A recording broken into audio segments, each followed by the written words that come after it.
কারণ এরা নির্বাচনের পক্ষে কখনোই ছিল না। আমি কিন্তু আবার বলছি, বিশেষ রাজেন্দ্র বৈজন নিয়ে বলছি, এরা 1947 সালে বিরোধিতা করেছে, পরে 71 সালে বিরোধিতা করেছে। এখন বলে যে সংস্কারের কথা শুনে বিএনপি মাথা খারাপ হয়ে যায়। আমাদের মাথা কোনোদিন খারাপ হয় না। আমরা বলছি ন্যূনতম সংস্কার এবং নির্বাচনের জন্য প্রয়োজনীয় সংস্কার করে দ্রুত নির্বাচন দেওয়া উচিত।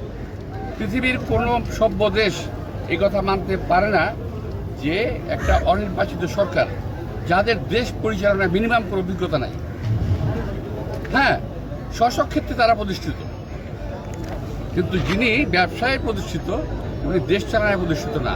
সুতরাং ওই ক্ষেত্রে আমরা বলেছি যে অনির্বাচিত সরকার লোক দ্বারা সরকার বেশি দিন পরিচালনা করতে পারে না।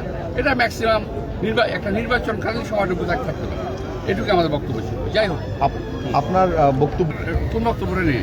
আপনার সামগ্রিক রাজনৈতিক দল করবে, কারণ এরা নির্বাচনের পক্ষে কখনোই ছিল না। আমি কিন্তু আবার বলছি, বিশেষ রাজেন্দ্র বৈজন নিয়ে বলছি, এরা 1947 সালে বিরোধিতা করেছে, পরে 71 সালে বিরোধিতা করেছে, এখনও তারা বিরোধিতা করতেছে। কারণ তারা জানে যে তারা জনগণের ভোটে কখনো নির্বাচিত হতে পারবে না। এই কারণে তারা আমাদের ব্যক্তি বিশেষকে টার্গেট করে, কখনো আমাকে টার্গেট করে, কখনো মির্জা ফখরুলকে টার্গেট করে, কখনো আবার অন্য কোনো নেতাকে টার্গেট করে। এভাবে তারা আমাদেরকে জনগণের সামনে হেয় প্রতিপন্ন করার চেষ্টা করছে। কিন্তু আমাদের বক্তব্য, আমাদের কাজ দৃশ্যমান এবং স্পষ্ট, এগুলো চলে কিছু নাই। Thank you.